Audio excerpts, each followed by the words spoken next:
Welcome to the video. Before we begin, if not already, please take a moment to subscribe. It helps out the channel a lot. And click the bell icon to receive notifications when I upload. Comment your little heart out. And most of all, please enjoy. Now back to the video. Before Spider-Man, director Sam Raimi was synonymous with horror. And this car. And Bruce Campbell. Since his humble beginnings with the Evil Dead movies, he occasionally branched out into non-horror on the big screen as well as the small. But his signature style is especially suited to horror, giving his work a fun, frenetic energy. His return to horror was welcome after This Is Drag Me to Hell.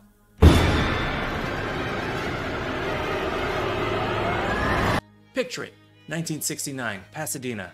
A Hispanic couple brings their son to a psychic, Sean Sandina. He's sick, hearing demon voices, and they're tired of keeping him home from school. He's cursed, but it's hardly random. Junior's got sticky fingers. Se robó un collar de plata de una carreta gitana. How come gypsies get all the coolest curses? And Egyptians. They got some good ones. They try a seance, but it's too late and things go sideways. Demon's got a strong pimp hand.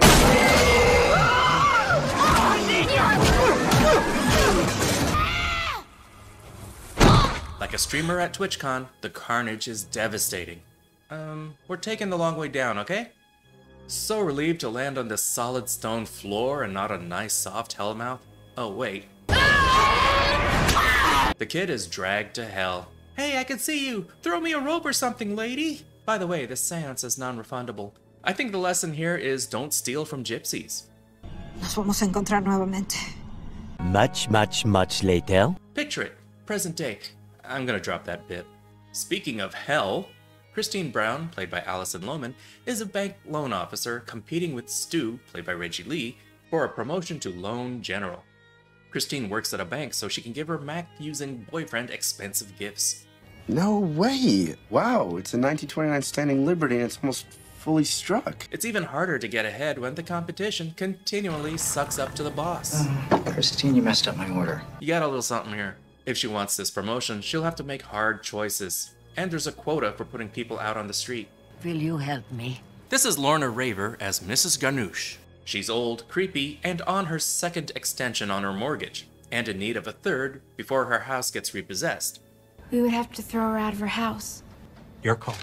Sure, she feels bad, but she wants that position so much. Christine does the worst possible thing, you know, her job, and she has to say no. But another extension on the loan is out of the question. You're a mean one, Christine Brown. Quick, put in your begging teeth.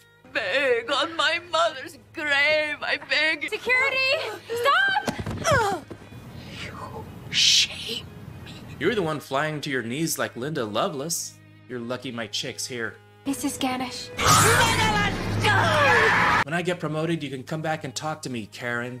This scores points with her boss. Maybe he'll stop making her pick up his lunch. Dick. Evil Dead car. It's in every Sam Raimi movie. Hankies can be absolute dicks sometimes. It's like Forrest Gump with an old lady. Ganush appeals to Christine's humanity by assaulting her in her car. They struggle for a bit, there's some stapling, then Christine remembers she's controlling a 2-ton weapon. The old lady loses her teeth, which makes this even kinkier. I was popular in college. Yep, it's a Sam Raimi film, alright. All this to steal a button and lay a curse on it. Let's not forget that part. Just kidding, you can have it back. No hard feelings? Christine's experiencing more happenings than usual, so she consults a psychic, Ram Jas, played by Dilip Rao. Dilip Rao. I'm sure I got it right somewhere. $60 later, he knows she works with money and she's missing a button, and then shows off his strong air conditioning.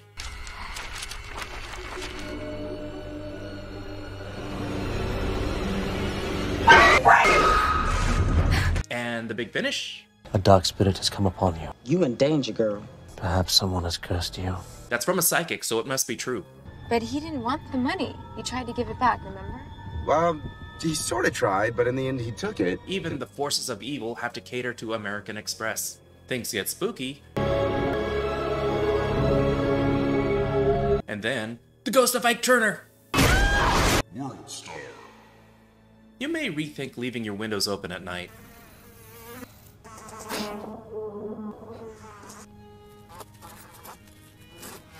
Ew, booger fly.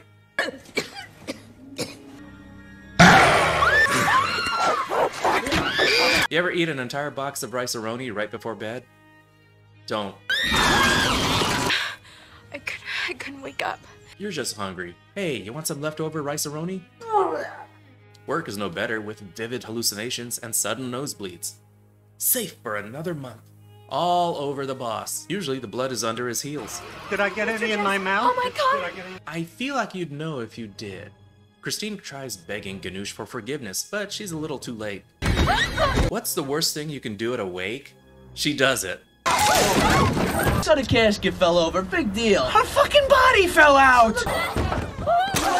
What, are they using her as a punch bowl? Christine returns to the psychic, who explains as long as she has the cursed button, the demon will torment her for 3 days. Then to hell where they take your nipples.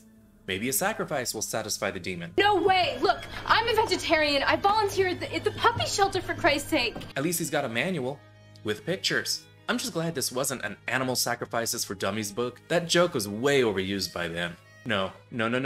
Don't even think about it. It's only a movie. It's only a movie. She's a vegetarian after all, and refuses to kill an innocent animal until she is.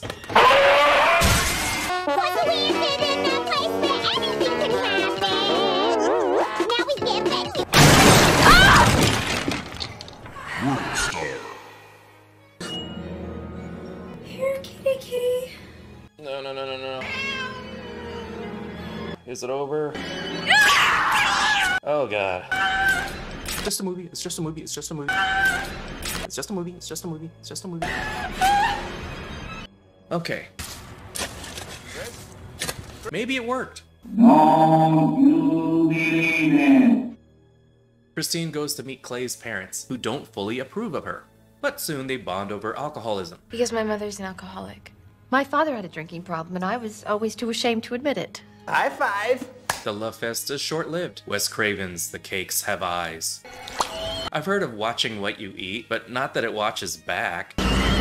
Ooh, lava cake. All she had to do was keep quiet, but she's pushed too far and ruins the evening for everyone. What's up? What's up, man? Who's your daddy? You know who your daddy is? She goes back to the psychic. He knows someone who can help, John Sandina, you know, that medium from the beginning of the movie. She's looking for some payback and a paycheck of 10 grand. What do you need from me? $10,000. Christine's promotion is in jeopardy, and Christine gets her gag reflex tested. Anyone else impressed? Is she a cartoon character? Who stores anvils like that? Take it in the face! She pawns everything she owns, and of course Rick is cheap about it. But Clay comes through and gives her the money needed for the psychic. Even though he doesn't necessarily believe her, he does love her and wants to help. Because that's what heroes do. Guys, take notes. He's gonna die, isn't he? So she meets with Sean Sandina by the seashore, and she tells Christine about her previous battle with this demon. You know, the battle she lost. I lost a young boy's soul. You better start knocking numbers off that 10 grand. I have waited these long years at redeeming myself, a chance to destroy the foul thing. So you're saying this is about you? I didn't know she lives in Casa Bonita. I'll have a chimichanga. The plan? We're gonna have a seance to trap the demon in a goat so we can kill it. The goat is covered in the price. She's got a rack of goats in the back of the house. Let's have some atmosphere. I love you, Machete. I welcome the dead into my soul. Freeze!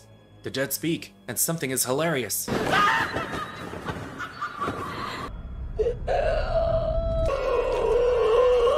Oh, this ain't good. Lamia, what is it you desire? The soul of Christine Brown! Lamia, surely you can be dissuaded from taking this insignificant woman. Insignificant? Screw you, pal. Christine makes the possessed woman touch the goat in order to transfer him into the animal. That's a weird sentence to say out loud. Obviously, it goes badly. You black-hearted whore! Again, tell me this is a Sam Raimi film without telling me this is a Sam Raimi film. He vomits up Christine's dead kitty. There's a dirty joke in there somewhere. Come on, lady, earn your 10 grand.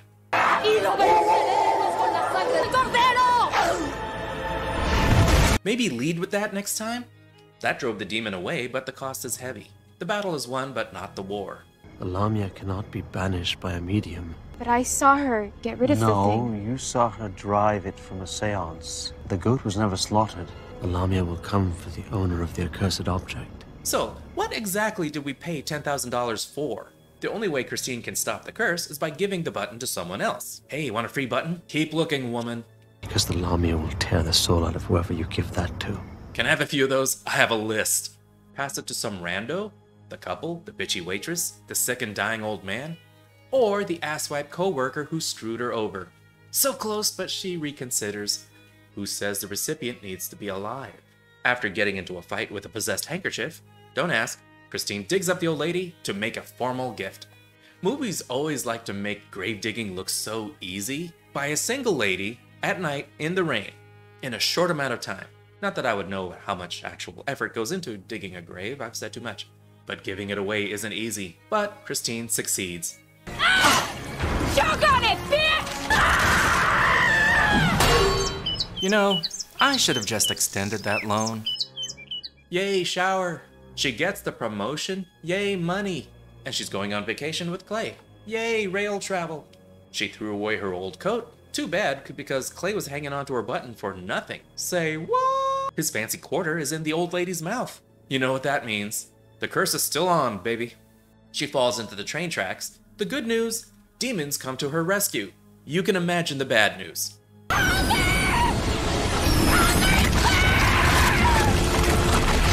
Do you believe her now?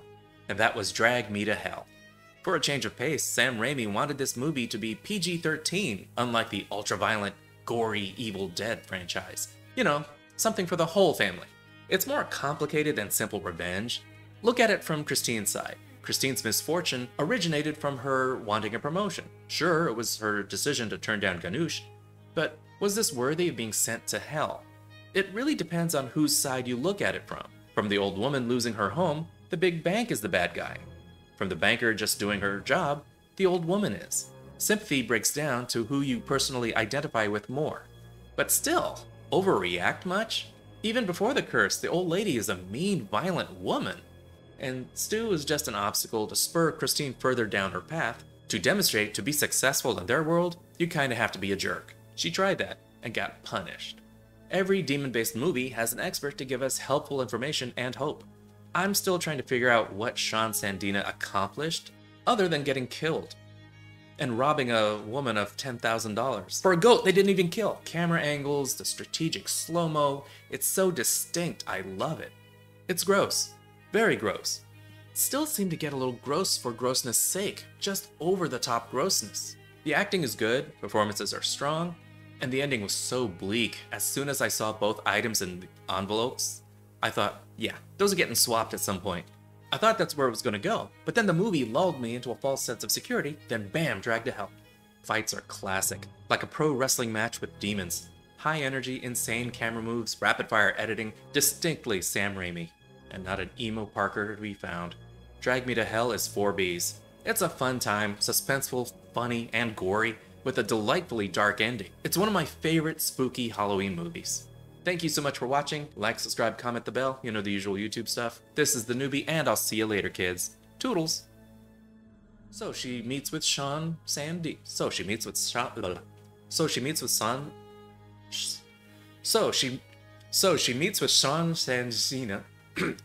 meets with Sean Sandina by the seashore.